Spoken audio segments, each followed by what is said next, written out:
Bien, la mesa final para analizar un tema que tiene tantas aristas. Espero que nuestros invitados de lujo para este tramo final. Fernando Iglesias, gracias Fernando. Gracias. Hicimos una mesa sobre el tema del Papa ya contigo. Exactamente, estaba Iván Petrella. Exactamente. José María Poirier, gracias por estar aquí. Gracias por la invitación. De la revista Criterio. Y don Julio Bárbaro. Gracias, Julio. A ver, el Papa ya se fue de Cuba. Concreto, voy a hacer esta pregunta. ¿Pudo haber dicho más o hecho más de lo que hizo? Mira, yo con el Papa, mientras se mueve en el ámbito global, estoy de acuerdo en muchísimas cosas, ¿no? A medida que se aproxima a la Argentina, el desastre, ¿no? En el ámbito global me parece bien toda la idea franciscana, porque son los valores que necesita el mundo, ¿no? Una cultura universal de la humanidad como pueblo, que él lo dice así, la encíclica Laudato Si, la necesidad de una autoridad pública mundial, Francisco como la figura de la paz, de las igualdades, de la igualdad social y de la lucha contra la pobreza y de la ecología. Perfecto. A nivel argentino, ha hecho de Vaticano un lugar de procesión peronista que me parece completamente fuera de cualquier tipo de equilibrio político. Y en Latinoamérica, a mitad de camino, con algunos aspectos positivos. A mí me parece que el fin del bloqueo es positivo, y si me permitís después lo voy a explicar por qué. Sí. Y me parece que no haber recibido a los disidentes, ir a él a la casa de Fidel Castro, me parece verdaderamente impropio. José María, ¿se podría haber hecho otra cosa? Siempre se puede hacer mucho más, evidentemente, o mucho. Se puede hacer algo más, seguramente. Este es un balance que hay que hacer sobre elementos que no siempre tenemos. Es decir, ¿cuáles eran los elementos a favor y en contra? ¿Podía Bergoglio no visitarlo a Fidel Castro?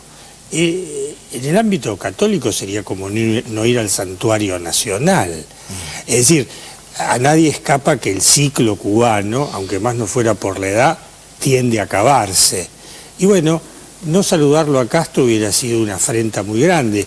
Máxime que Jorge Bergoglio pudo hacer las tratativas que hizo gracias al cardenal Jaime Ortega, el arzobispo de La Habana.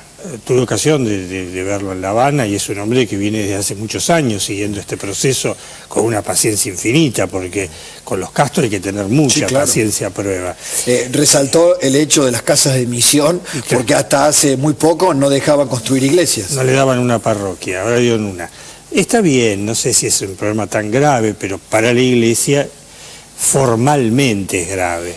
Y venimos de un estado de ausencia de libertades que es archiconocido.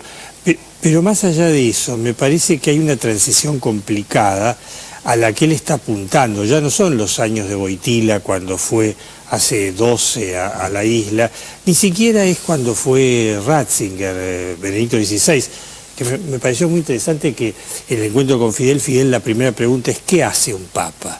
Preocupación de un líder que después de más de medio siglo teme no poder hacer mucho. Pero de todas maneras me parece que Bergoglio está cerrando un ciclo, eso sí. Ahora, podía recibir, me hubiera encantado, pero podía recibir a los disidentes. Creo que hubiera puesto en juego claramente los acuerdos a los que llegó hasta ahora. Julio. Yo tengo una vieja relación con Bergoglio, digo, me parece que lo que él se plantea son los grandes hechos. Yo he charlado con él esto que dice Fernando, que es su relación con el gobierno, su relación con la institución. Me asombra Cristina, ¿no? Que va a Paraguay y va a Cuba. Queda muy claro que el Papa le tiene una relación absolutamente formal. Lo que uno le llama la atención es semejante viaje para no imitarlo en nada. Digo, el Papa es capaz de acercar a Estados Unidos y a Cuba, un hecho histórico, y Cristina viene acá y divide a los tucumanos. Digo, es como una contracara. Ahora, yo que charlé mucho con él, es decir, cuando él inicia el intento de diálogo con Kirchner, él tiene una visión, esto que decía él de Eva Liderhart, después alguno lo copió mal porque no sabía quién era, pero Digo, la concepción de él era el acercamiento, siempre fue el acercamiento. Es decir, en alguna medida, una Cuba materialista y atea, que esto que decían, la religión es el opio de los pueblos, que en el final sea la fe la que le impone a ese materialismo una extrema unción, es maravilloso, es el triunfo de la Iglesia. Y acá también, porque el Berbisky que escribe el librito que le pide Kirchner, porque es así, yo digo que Berbisky es un genio, escribió un libro contra un cardenal y lo hizo papa, no debe haber otro imbécil en la humanidad que haya hecho semejante gesto. Pero quiero decir, la guerra contra Bergoglio para poner un papa manso, cuando iban por la prensa, por la Iglesia, por la justicia, por todo, digo, le salió mal, a Dios gracias. Voy a plantear esto para hacer una nueva ronda. Cuando la pregunta, ahora que se fue de Cuba, es ¿podría haber hecho más? Las cosas son muy concretas, recibir a los disidentes. Él hoy, por si no lo llegaron a leer porque fue por la tarde, hubo un diálogo entre los periodistas, como habitualmente lo hace, en el viaje a Estados Unidos. Y él dio algunas explicaciones. No tenía prevista audiencia en general, no sabía que había habido 50 disidentes detenidos, etcétera, etcétera. La cuestión de fondo, a mi juicio, podría plantearse de esta manera. Cuando él, en este corto pontificado, ha querido poner el acelerador en las reformas, lo ha hecho, ¿no? Cuando ha querido ser gestualmente rupturista o innovador o transgresor, bueno, creo que debe estar media curia vaticana conservadora diciendo a dónde nos lleva este hombre en la relación con los homosexuales, con los divorciados. Entonces él mismo ha creado unas expectativas desmesuradas sobre su capacidad, ¿no?, de innovación en determinadas cosas. Y acá, como en Cuba, lo que uno puede percibir es que se ha visto a un líder mucho más táctico, mucho más conservador, mucho más apegado a la diplomacia vaticana. Me parece, a ver, hay una contradicción entre un líder que se supone que fue tan hábil para negociar y para unir a Cuba y a Estados Unidos, pero no se enteró que a 50 disidentes los metieron presos delante de sus narices. Ahí hay algo que no cierra. Pero más allá de esto, a mí me parece que hay el punto es el desconocimiento institucional, que no me quiero pelear con Julio, pero que es una cosa bastante populista, utilicemos el término populista para no pelearnos con Julio, que es razonable que si él participó de alguna manera en ese acuerdo, me parece que estamos sobrevalorando esto de... su rol. Sí, el materialismo en Cuba lo acabó la Iglesia. A mí me parece que ahí el negociador son los Estados Unidos y es Obama, ¿no? ¿Puede haber jugado un rol Bergoglio? No me cabe ninguna duda, los mediadores existen y son importantes, pero está claro que el poder fuerte no era ese. Pero me parece que hay un desconocimiento del rol institucional. O sea, vamos a suponer, él participó, fue una figura importante en este acuerdo. Viaja a Cuba, se reúne con Raúl Castro, que es una autoridad, un funcionario público, pero Fidel Castro no. Ahí hay un tema que es institucional. Dice también, como excusa en el reportaje, dice, bueno, tampoco recibía mandatarios, porque es razonable que si vos sos un jefe de Estado, vas de visita a Cuba, no recibís a una tercera persona, cualesquiera pueda ser esa persona. Pudo haber sido la propia Cristina. No sabemos, pero supongamos. Pero a la gente cubana sí, porque no recibir a la oposición, es decir, en Cuba no hay oposición. Lo razonable es que vos visites un país, te veas como jefe de Estado o como papa con el oficialismo y con la oposición. El problema que tiene Cuba es que no tiene oposición. Bueno, recibía a los disidentes, me parece un gesto mínimo de pluralismo. Dicho esto, yo creo que el acuerdo en el que se participó y el fin del bloqueo es positivo, y es positivo, lo voy a argumentar con razones liberales, con Popper. Popper, su gran libro, que es La sociedad abierta y sus enemigos, muestra la conjunción que hay entre la sociedad cerrada y el autoritarismo. Claro. Es decir, cuando vos estableces un bloqueo y aislás a un país para luchar contra el autoritarismo, al contrario, le han dado una gran ayuda con el bloqueo, le han dado una excusa para el desastre económico que armaron los Castro en estos 50 años, que tenían que terminar en la riqueza general y en el paraíso socialista, y terminaron en la mayor pobreza. Me parece que terminar con el bloqueo es un paso adelante porque directamente ayuda a la democratización. Vamos a hacer una pausa, pero después José María y Julio. lo que se puede esperar para Estados Unidos, esta condena al capitalismo global, ¿no? A partir de Laudato Si, su vocación por el cuidado ecológico, ¿qué se puede esperar de las próximas horas? Pausa.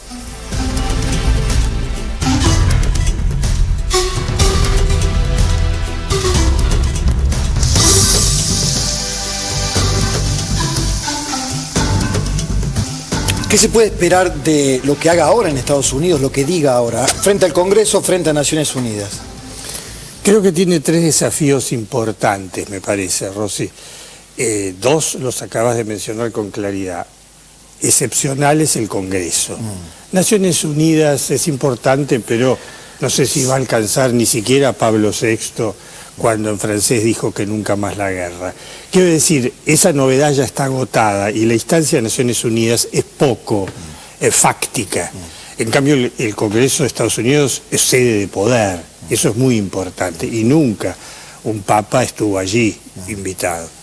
Y después va a tener el desafío en Filadelfia de un Congreso pastoral, como a él le gusta usar esa palabra hasta exageradamente, de familias, que en realidad, a mi juicio, en esta última instancia va a jugar 2 cartas probablemente, si no 3. Pero 2 que yo podría intuir serían, en un primer lugar, una búsqueda de afinidad con el pueblo, como él dice, o sea, con la gente. ¿Por qué?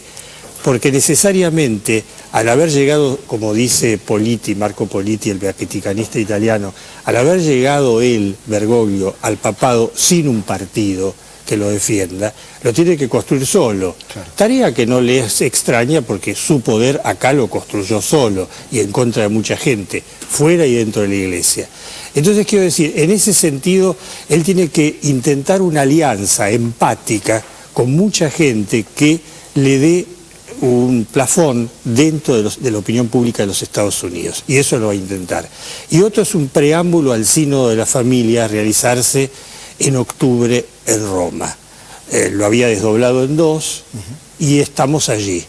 Me parece que esa carta la va a jugar. En el Congreso de los Estados Unidos sospecho que va a jugar con mucha prudencia y habilidad política la carta de su diálogo con los Estados Unidos y en general con la sociedad,